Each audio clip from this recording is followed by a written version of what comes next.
Hey everyone, I'm Sereptie, also known as Craig, host of the Acid Horizon podcast, and of course, the Left Hand podcast. For over 5 years now, I've been creating and curating discussions and monologues on philosophy, politics, psychology, and the more esoteric corners of thought across various platforms.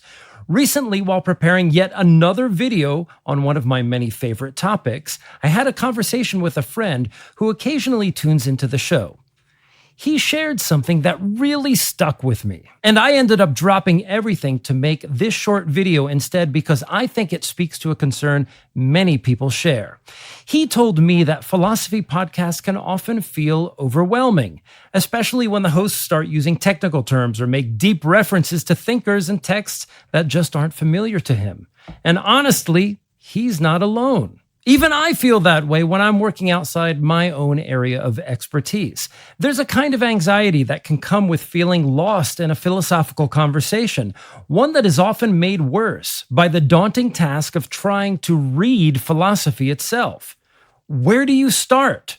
What do you read first? What comes next? Do you need to read the whole book? What if you don't have time, or can't stay focused, or you tend to forget what you've read? And what if you read the whole thing and still don't understand anything in it? This video is my response to that whole bundle of worries and frustrations that often push people away from philosophy and from intellectual pursuits in general. I'll be sharing a few practical reading strategies to help you find your footing in difficult texts. Helping students feel more confident in their reading has been a big part of my professional life. Before diving into podcasting, I spent years in the classroom working with students who faced serious learning challenges, especially when it came to reading and retention. Alongside my graduate work in philosophy, I've also done additional study in educational theory, with a focus on how people remember what they have learned. These insights apply to lifelong learners like yourself, and I hope you'll find something helpful in the next few minutes. If that sounds good to you, give this video a like and subscribe for future forays into the world of philosophy. Now that I've honored your concerns and upheld the dignity of you, the frustrated reader of philosophy, I feel compelled to turn the tables and defend philosophy from people like yourself. But seriously, philosophy is difficult not because it aims to exclude, but because it is the discipline through which new ideas are born. Like any field, it carries its own methods, patterns of inquiry, and technical language. We ought to respect this, not because philosophy holds some unassailable elite status, but because the creation of philosophical concepts demands a kind of artistry and acumen. It requires a familiarity with how thought has been shaped, challenged, and refined over millennia. We should also acknowledge that the conventional paradigms of thought and our socially dominant habits of mind are often insufficient for doing philosophical work. There are many ways to do philosophy, but generally speaking, it involves problematizing ideas and experience in ways that run counter to common sense, or to the slurry of informational noise that pours over us each and every day. Philosophy resists easy digestion. The late political theorist Mark Fisher once remarked, "Some students want a philosopher like Nietzsche in the same way that they want a hamburger. They will fail to grasp," and this is the logic of the consumer system as it encourages this misapprehension, that the indigestibility and the difficulty is what Nietzsche is. And this applies more broadly to many philosophers. And this insight couldn't be more apt in today's world of constant consumption and instant gratification. Minds, young and old alike, have been conditioned by the frictionless current of digital content that we consume daily. For many of us, decades of consumerism have eroded the will towards deeper forms of learning. At the same time, there's a growing suspicion towards anything that carries the appearance of intellectual pretense. There's been a tendency among even some podcasters and online personalities adjacent to our work to tailor their presentation towards a so-called working class audience, keeping its perceived sensibilities front of mind. While I agree that the present necessity of selling our own labor in order to live places real constraints on our intellectual and creative pursuits, I also believe that any political project aimed at liberation, particularly one that values thought, must reckon with this. Uplift will not come without challenging both the disparaging attitudes towards intellectual life and the deeper forces that produce and sustain those ideas. And this means refusing to treat anti-intellectualism at any level and in any way that it's smuggled in as a virtue or a necessary concession to political realism. That said, there is a place for philosophy in everyone's life. It's often just a matter of degree or intensity of how deeply one engages with it and in what context. Now, stepping down from the soapbox, let's shift gears and talk about reading strategies. First, the atmospheric reading. One of the most helpful pieces of advice I received in graduate school came from a professor during a mixed-level phenomenology seminar, open to both undergrads and graduate students. At the beginning of the course, he suggested that we begin reading a text by moving straight through it without stopping to analyze every term or sentence. I've since come to call this an atmospheric reading. The idea is to let the language, rhythm, and tone of the text wash over you, to experience it as a continuous field rather than as a series of isolated propositions. This approach helps develop reading fluency, and it attunes you to the pacing and stylistic texture of a philosophical work, something especially important when dealing with the often strange or unfamiliar voice of a particular philosopher. When we allow a text to unfold at its own speed, we can pick up structural cues, emotional undercurrents, or conceptual rhythms much better. And we're in a much better position to return to the text and begin reading either with the grain, reconstructing its argument, or against the grain, interrogating its assumptions. And that brings us to number 2, with and against the grain. If you are reading a philosophical text for the first time, it may not be helpful or even possible to immediately take a position for or against the grain. Instead, your task is to make initial contact with the text to get a feel for its terrain, its rhythm, and stakes, like we said earlier. At this stage, a few simple but powerful questions can guide you. What stands out to you in the text? What seems to carry a particular weight or urgency? What is something I feel I understand in this text? And what is something that remains unclear or still strange to me? These questions aren't just about comprehension. They're about cultivating the courage and the will to be proactive in your own reading. Rather than waiting for the meaning to wash over you, you begin to meet the text halfway. And it's in that active space of engagement that deeper understanding begins to take root. Next is something called the BEM Principle, or the BEM Principle. I first encountered the BEM Principle, beginning and middle, while taking a course with Dr. Ernie Mendez, and it's a strategy I now apply regularly to my reading practice.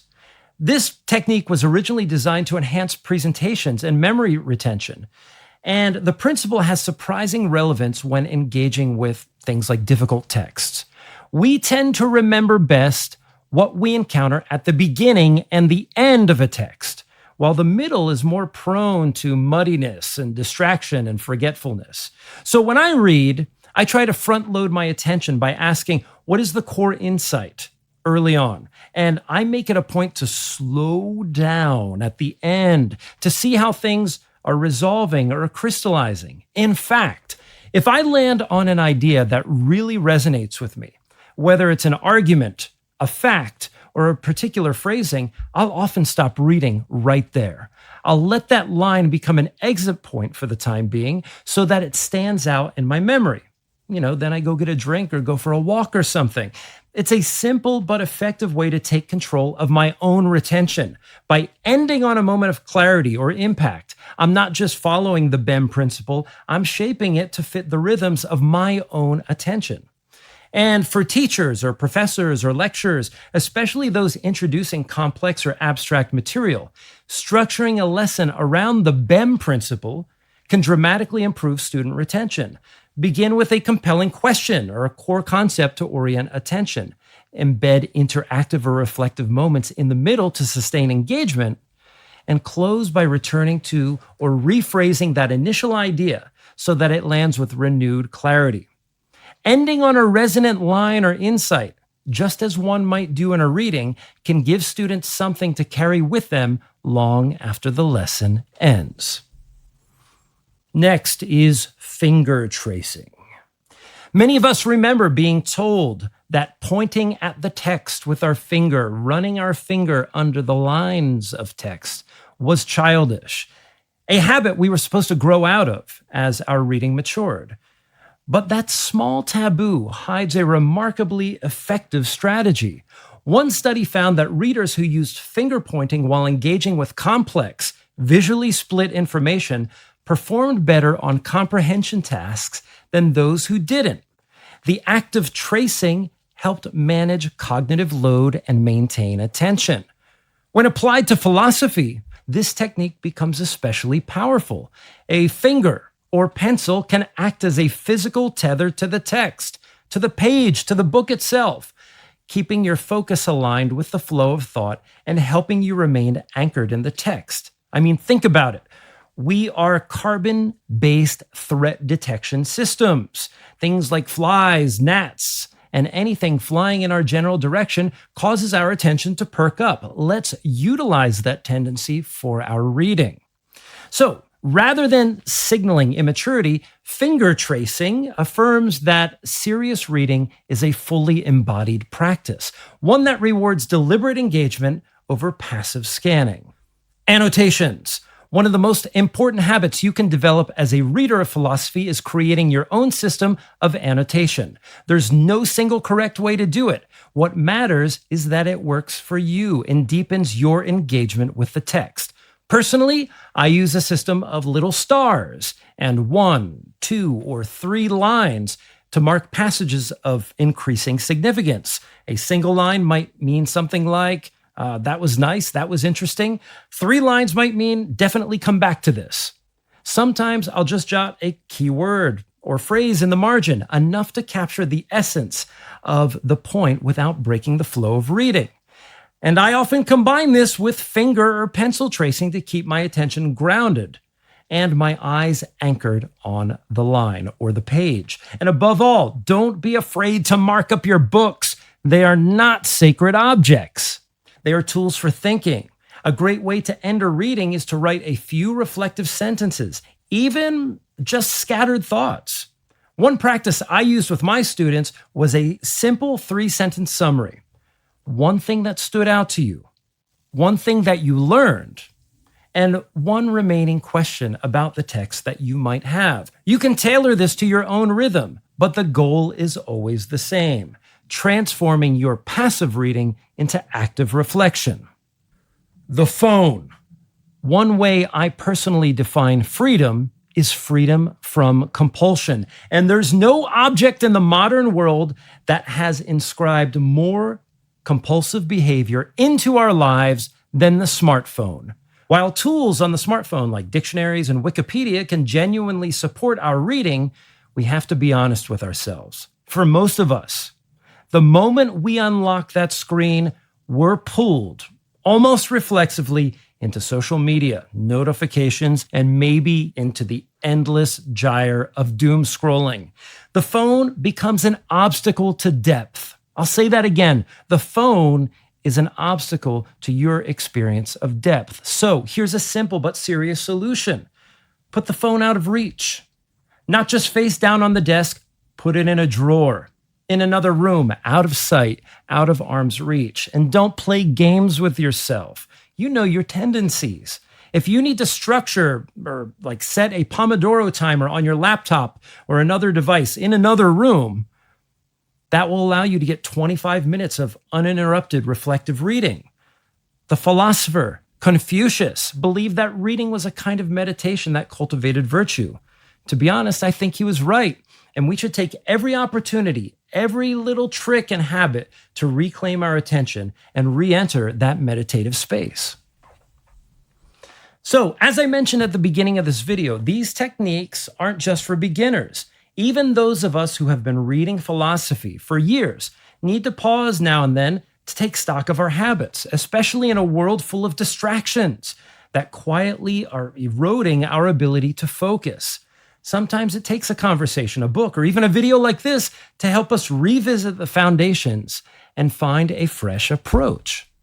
For some, it might feel a bit basic to sit through a little breakdown like this, but I think it's equally important to be honest with ourselves about what we want from our reading practice at any given time in our lives and what might help us get there. I also know that many of you, whether you're students, teachers, or lifelong learners, you have your own techniques and your own strategies, some of which may be just as effective, if not more than the ones that I've shared here.